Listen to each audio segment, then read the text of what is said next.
वंदे मातरम। तो आज के वीडियो में हम लोग शॉर्ट ट्रिक्स देखने वाले हैं, शॉर्ट मेथड्स देखने वाले हैं जो अपने एक्सरसाइज 2.1 में जैसे क्वेश्चंस थे उस प्रकार के क्वेश्चंस को कैसे हम लोग आसानी से बना सकते हैं वही सब जानने वाले हैं। तो वीडियो को पूरा अंत तक जरूर देखते रहिए। आइए आज के इस क्लास को हम लोग शुरू करें।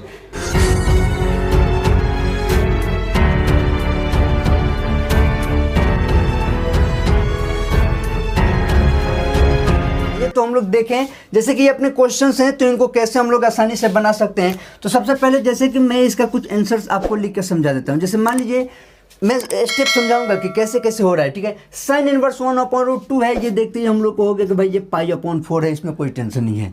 सेकेंड जो है अपना कॉस इनवर्स √3/2, कॉस इनवर्स √3/2, तो कॉस इनवर्स √3/2 देखते ही हम लोग का हो गया कि π/6 है, ठीक है।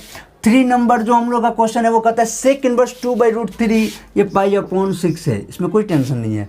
4 नंबर है टेन इनवर्स √3, तो टेन इनवर्स √3 अपना π/3 हो गया, ओके। उसके बाद मान लीजिए 5 नंबर है अपना साइन इनवर्स, 5 नंबर जो है अपना साइन इनवर्स -1/2, तो साइन इनवर्स -1/2 माइनस π/6 हो गया, ठीक है। 6 नंबर मान लीजिए कि आपको कहता है टेन इनवर्स -1/√3, टेन इनवर्स ध्यान दीजिएगा, टेन इनवर्स -1/√3, तो यहाँ पे भी हमारा -π/6 हो गया, इसमें भी कोई टेंशन नहीं। 7 नंबर कहता है कॉस इनवर्स -1/2, तो कॉस इनवर्स -1/2, तो यहाँ पे हो गया 2π/3। और वैसे ही 8 नंबर अपना कॉट इनवर्स -1/√3, तो ये हो जाएगा 2π/3 हो गया। ये हो गया हम लोग का आंसर। तो कहने का अर्थ है कि ये कैसे हम लोग मतलब ऐसे क्वेश्चन है और हम लोग ऑब्जेक्टिव की तरह बना सकते हैं। अब इसी में ये प्लस माइनस करके जो क्वेश्चंस दिया था वो आगे जो मैं एक्सरसाइज 2.1 के लास्ट जो क्वेश्चंस थे उसमें 2-3 को एक साथ जोड़ दिए जाए, जैसे sine inverse -1/2 plus cos inverse -1/2 plus minus, ऐसे करके 2-3 जोड़ दिया हो। तो जब आप ऐसे वैल्यू लिख देते हो तो फिर वो लिखने में कितना कैलकुलेशन में समय लगता है, बहुत कम। यानी कि आपको पिछले वीडियो में जो स्टेप से मैं समझाया हूँ वो तो हो गया कि हम लोग को स्टेप से कैसे बनाना है, लेकिन अगर ऑब्जेक्टिव में दिया हो तो हम उतने स्टेप्स के पीछे नहीं पड़ेंगे, सीधे हम लोग आंसर लिखेंगे। और कैसे, देखिए मैं आपको समझा देता हूँ कि इसका आंसर हम लोग कैसे लिखेंगे। आपको इसमें दो ही चीज़ों को ध्यान देना है। और बात किसका हो रहा है, मुख्य वैल्यू, याद रखिए मुख्य मान के बारे में बात हो रहा है, प्रिंसिपल वैल्यूज़ के बारे में यहाँ पे बातें हो रही हैं, ठीक है। तो अब देखिए इसमें आपको क्या करना है, जब कहीं भी देखो सबसे पहले आपको याद क्या होना चाहिए, तो आपको जितने एंगल्स हैं खासकर 0 डिग्री के, 30 डिग्री, 45 डिग्री, 60 डिग्री, 90 डिग्री, ये सब वैल्यूज आपको याद होने चाहिए। आपको ये पता है कि 0 डिग्री को तो खैर हम लोग 0 में ही लिखेंगे, इसमें तो कोई टेंशन नहीं है। 30 को हम लोग π/6 से लिखेंगे, 45 को π/4 लिखते हैं, और 60 को π/3, और ये 90 π/2 होता है, ठीक है।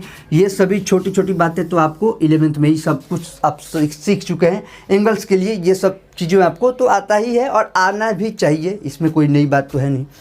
अब करना क्या है कि यहाँ पे कैसे हम बताएंगे।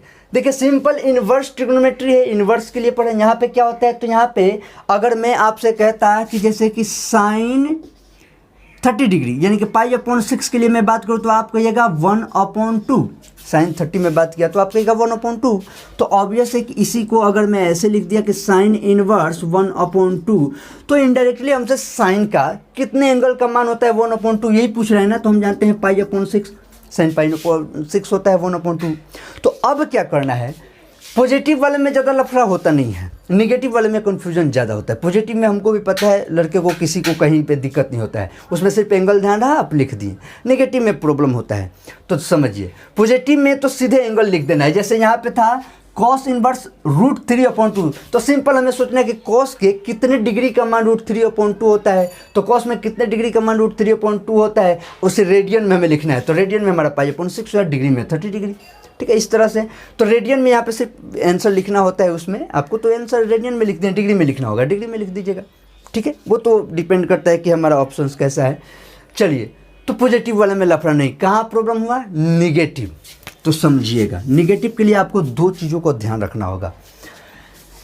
अगर साइन हो और कोसेक हो या टेन हो, और ये किसके बारे में बात कर रहा हूँ मैं, इन्वर्स के बारे में बात कर रहा हूँ, मतलब इन सब का इन्वर्स के रूप में दिया हुआ हो, ठीक है।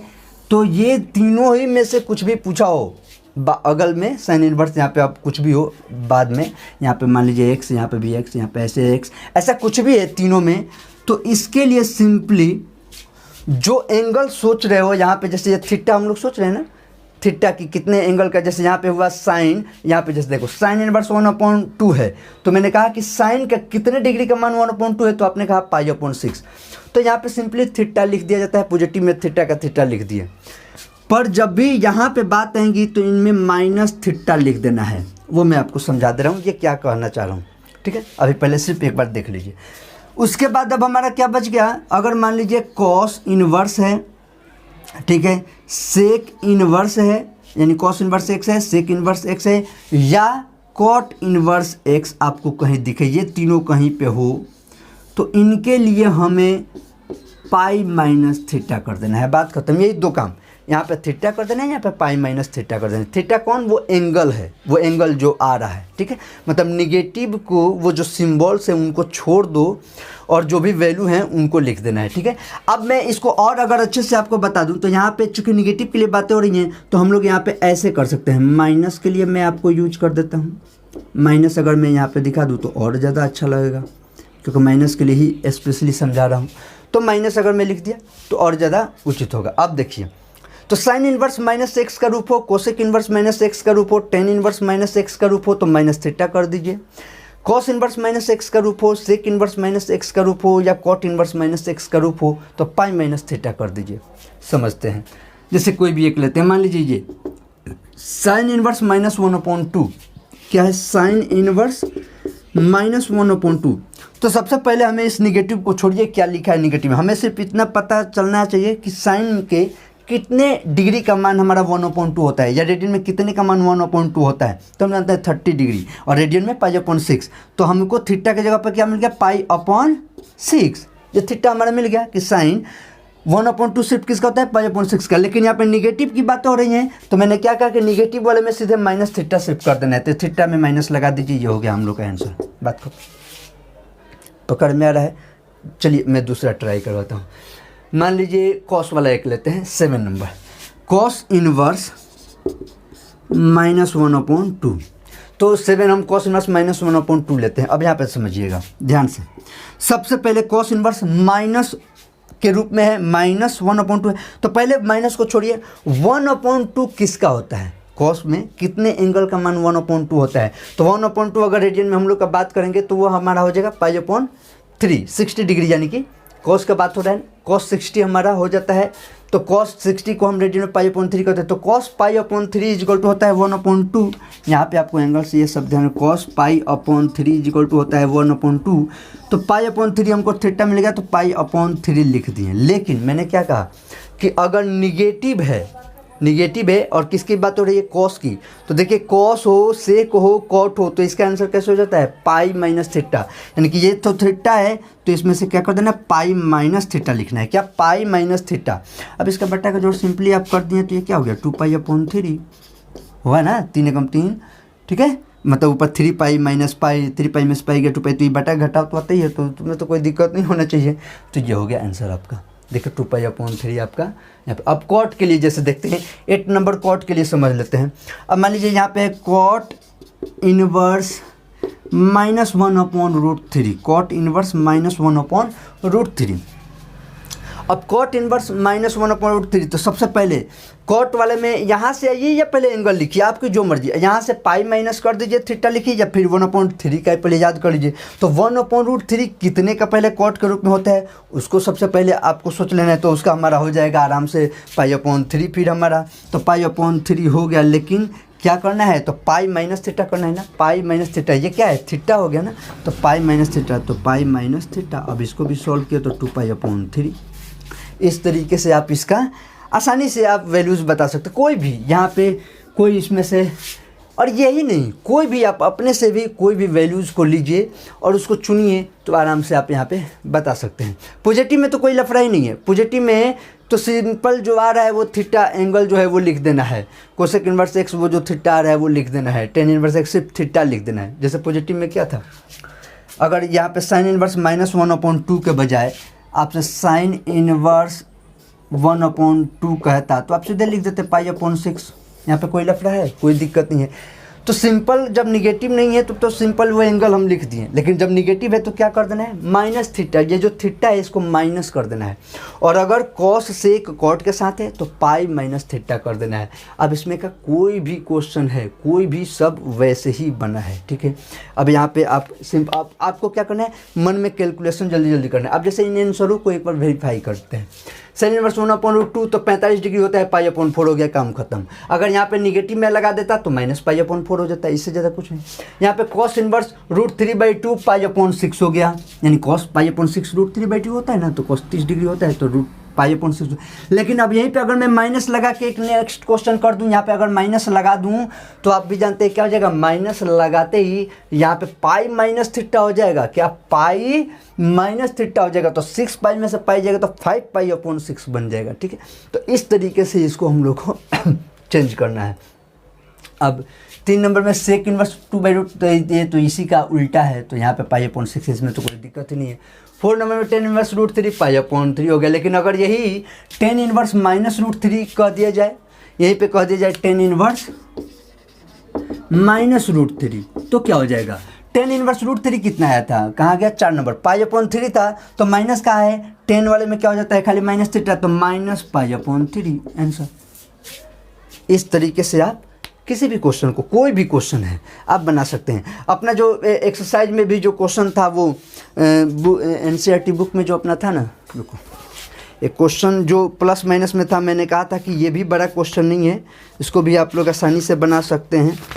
तो वो भी जो क्वेश्चन था, वैसे सभी क्वेश्चनों को, कोई भी क्वेश्चन था उन सब क्वेश्चनों को आप लोग ऐसे ही बना सकते हैं। जैसे मान लीजिए, इसको एक काम करिए, मैं उसको समझा देता हूँ। आप पहले, सबसे पहले यहाँ पे कुछ जो नोट करना हो आप नोट करके, क्योंकि मुझे थोड़ा मिटाना है, तो आपको जो भी नोट करना है वीडियो को पॉज कर नोट करिए। उसके बाद 1-2 और एग्जांपल समझा देता हूँ, आपको अच्छे से समझ में आ जाएगा।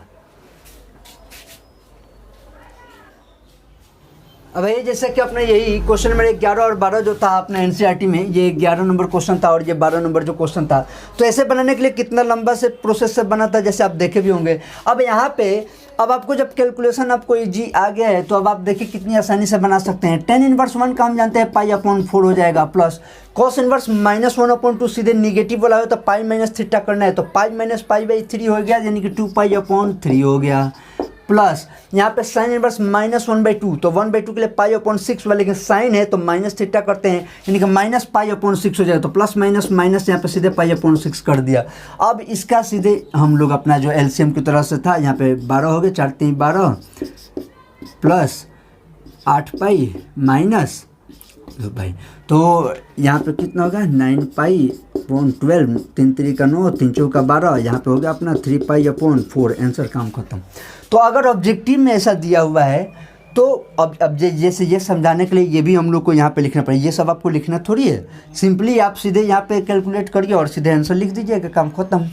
तो ये काम हो गया ऐसे बनाने के लिए। और वहाँ पे कितना लंबा गया था, क्योंकि पूरा प्रोसेस से बताना था। देखिए मैं बार बार कहता हूँ, जब प्रोसेस से बताना है उस वक्त कुछ भी छोड़ा नहीं जाएगा, और जब ट्रिक से बताना है उस वक्त फिर झूठ मूठ का कुछ जोड़ा नहीं जाएगा। तो ये काम हो गया। अब यही बनाना था, मान लीजिए 12 नंबर, तो कितना सिंपल है, कॉस इनवर्स 1/2, तो कॉस इनवर्स 1/2, तो सबसे पहले कॉस 1/2 का वैल्यू, यहाँ पे पॉजिटिव की बातें हो रही है, निगेटिव नहीं है, ध्यान रखिएगा। निगेटिव जब है तो काम अलग है, लेकिन जब पॉजिटिव की बातें हो रही है तो यहाँ पे निगेटिव के साथ सिंपल हम लोग का क्या होगा, पाई/3 प्लस 2 है तो 2 इंटू साइन इनवर्स 1/2 होता है पाई/6 होता है, तो 2 3 कट गया है, पाई/3 प्लस पाई/3 2 पाई/3, आंसर, काम खत्म। तो इस तरीके से कोई भी क्वेश्चन हो, कुछ भी हो, आप आसानी से लिख सकते हैं, ठीक है। इसमें अब मुझे नहीं लगता है कोई भी बहुत ज़्यादा पेचीदा कुछ बातें रह गई हैं, बहुत ही ईजी है, बहुत ही आसानी से आपको समझ में आ गया होगा। कोई भी दिक्कत होता है तो आप ज़रूर कमेंट करके बताइएगा। यहाँ पे तो कुछ, ये तो पहले ही आप बना चुके हैं, आपको तो कुछ नोट नहीं करना होगा, फिर भी कुछ करना होगा तो नोट कर लीजिएगा। देखिए आपको कोई भी दिक्कत है आप कमेंट करके ज़रूर बताइए, और अगर सही से समझ में आ गया, अच्छे से समझ में आ गया है, आप अपने एक्सरसाइज में जाइए, जितने भी क्वेश्चंस हैं उनको देखते ही बनाने का प्रैक्टिस बना लीजिए। उसके लिए एंगल्स आपको ध्यान से याद होने होंगे, क्योंकि एंगल्स अगर ध्यान से याद नहीं रहेंगे तो प्रॉब्लम हो जाएगा, तब तो फिर वही गिनना पड़ जाएगा, सोचना पड़ जाएगा, ठीक है। तो ये काम नहीं करना है। और वैसे भी आपको याद होना चाहिए, 12th में आप आ चुके हैं, अब नहीं याद होगा तो फिर अब कब याद करिएगा। तो मैं उम्मीद करता हूँ कि आपको सभी चीज़ें आसानी से समझ में आ गई होंगी। यहाँ तक वीडियो देखने के लिए बहुत बहुत धन्यवाद। अगर चैनल पर नए हैं तो बिना सब्सक्राइब किए मत जाइएगा, और अच्छे से समझ में आ गया हो तो दोस्तों को शेयर ज़रूर कर दीजिएगा। जय हिंद, जय भारत।